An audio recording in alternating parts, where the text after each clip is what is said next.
Hello friends, welcome to my channel defence practice class. Defence practice class চ্যানেলের তরফ থেকে তোমাদের সবাইকে স্বাগত। প্রত্যেক দিনের মতো আজকেও চলে এসেছি আমরা একটি নতুন ভিডিও নিয়ে, এবং আজকের এই ভিডিওতে আমরা আলোচনা করব 20+ মোস্ট ইম্পর্ট্যান্ট এমসিকিউ প্রশ্ন উত্তর। যে প্রশ্নগুলো ফ্রেন্ডস সাম্প্রতিক তোমাদের যে সমস্ত এক্সামগুলি রয়েছে, যেমন ডাব্লিউপি কনস্টেবল, লেডি কনস্টেবল এবং এসআইয়ের জন্য খুবই গুরুত্বপূর্ণ। তো আজকের এই ভিডিওটি প্রথম থেকে শেষ পর্যন্ত দেখো এবং লাস্টে তোমাদের স্কোর অবশ্যই নিচে কমেন্ট বক্সে কমেন্ট করে জানাবে। এবং প্রত্যেকটি প্রশ্নে আমি তোমাদেরকে 5 থেকে 6 সেকেন্ড সময় দেবো, তার মধ্যেই রাইট অ্যান্সার নিচে কমেন্ট বক্সে কমেন্ট করে জানাবে। আজকের ভিডিওর আমাদের ফার্স্ট প্রশ্ন দেখো, এসএমএস এর পূর্ণ রূপ কোনটি? এসএমএস এর পূর্ণ রূপ কোনটি? সঠিক উত্তরটি হয়ে যাবে option C, short message service হলো এসএমএস এর পূর্ণ রূপ। Option C is the right answer. Next প্রশ্ন দেখো, 2 নম্বর প্রশ্ন, হিমালয়ের পাদদেশে সমভূমি দার্জিলিং জেলায় কি নামে পরিচিত? হিমালয়ের পাদদেশে সমভূমি দার্জিলিং জেলায় কি নামে পরিচিত? তরাইন নামে পরিচিত। Option B is the right answer. Next প্রশ্ন হলো 3 নম্বর প্রশ্ন, মানুষের আবিষ্কৃত প্রথম ধাতুটি হলো? তো ফ্রেন্ডস, মানুষ প্রথম আবিষ্কার করেছিলেন তামা। Option D is the right answer. Next প্রশ্ন হলো 4 নম্বর প্রশ্ন, জীবনের জলসাঘরে কার আত্মজীবনী? সঠিক উত্তর হয়ে যাবে অপশন সি, মান্না দের আত্মজীবনী হলো জীবনের জলসাঘরে। নেক্সট প্রশ্ন হলো 5 নম্বর প্রশ্ন, ভারতের প্রথম পরীক্ষামূলক কৃত্রিম উপগ্রহ কোনটি? সঠিক উত্তর হয়ে যাবে আর্যভট্ট হলো ভারতের প্রথম কৃত্রিম উপগ্রহ। নেক্সট প্রশ্ন হলো 6 নম্বর প্রশ্ন, দেনা পাওনা গল্পটি কার লেখা?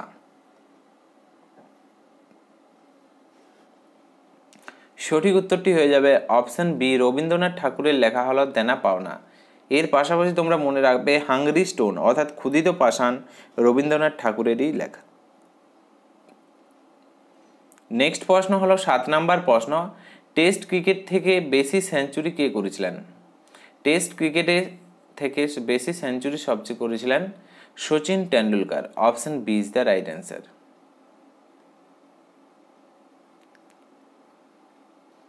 নেক্সট প্রশ্ন হলো 8 নম্বর প্রশ্ন, মানবাধিকার দিবস কবে পালন করা হয়? সঠিক উত্তর হয়ে যাবে 10ই ডিসেম্বর মানবাধিকার দিবস হিসেবে পালন করা হয়। নেক্সট প্রশ্ন হলো 9 নম্বর প্রশ্ন, এশিয়ান ডেভেলপমেন্ট ব্যাংকের সদর দপ্তর কোথায়? এশিয়ান ডেভেলপমেন্ট ব্যাংক এডিবি সদর দপ্তর সঠিক উত্তর হয়ে যাবে ফিলিপিন্সের ম্যানিলাতে। Option D is the right answer. ফিলিপিন্সের রাজধানী ম্যানিলাতে। নেক্সট প্রশ্ন হলো 10 নম্বর প্রশ্ন, নালন্দা মহাবিহার কোন রাজ্যে অবস্থিত? সঠিক উত্তর হয়ে যাবে বিহারে অবস্থিত। নেক্সট প্রশ্ন হলো 11 নম্বর প্রশ্ন, পঞ্চতন্ত্র কার লেখা?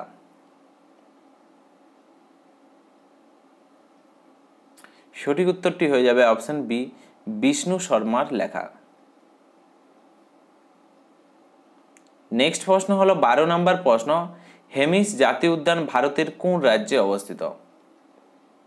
হেমিস জাতীয় উদ্যান ভারতের কোন রাজ্যে অবস্থিত? সঠিক উত্তরটি হয়ে যাবে অপশন এ, জম্মু ও কাশ্মীরে অবস্থিত।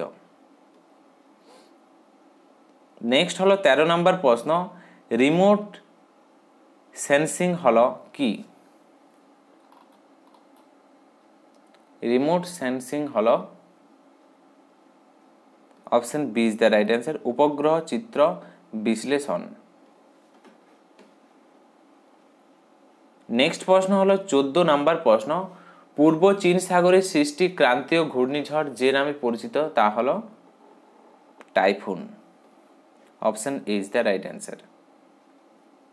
নেক্সট প্রশ্ন হলো 15 নম্বর প্রশ্ন, কে সিনর অরল্যান্ডো মাতসোতা ছদ্মনাম গ্রহণ করেছিলেন? কে সিনর অরল্যান্ডো মাতসোতা ছদ্মনাম গ্রহণ করেছিলেন? সঠিক উত্তর হয়ে যাবে অপশন ডি, সুভাষচন্দ্র বসু।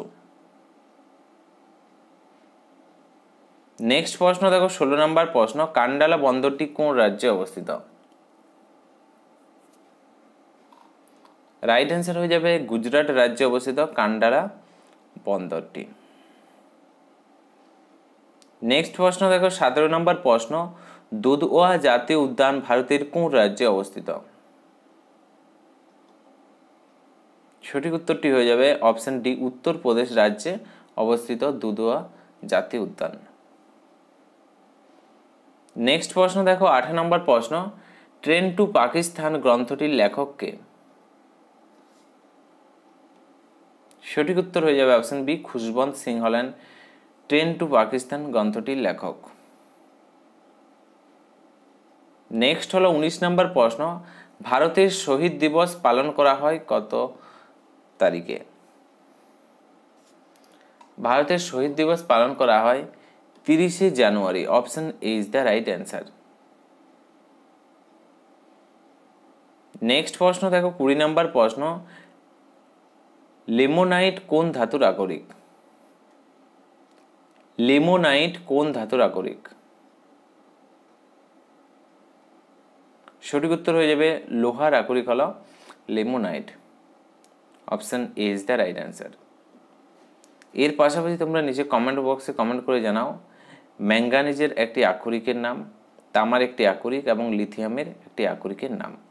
এবং আজকে তোমরা 20টি প্রশ্নের মধ্যে কত স্কোর করতে পারলে নিচে কমেন্ট বক্সে কমেন্ট করে জানাও। এবং ভিডিওটি যদি ভালো লেগে থাকে অবশ্যই তোমরা একটি লাইক করো এবং তোমাদের বন্ধুদের সাথে ভিডিওটি শেয়ার করো। তো আজকের ভিডিওটি আমরা এখানেই শেষ করছি। Thank you for watching. জয় হিন্দ, জয় ভারত, বন্দে মাতরম।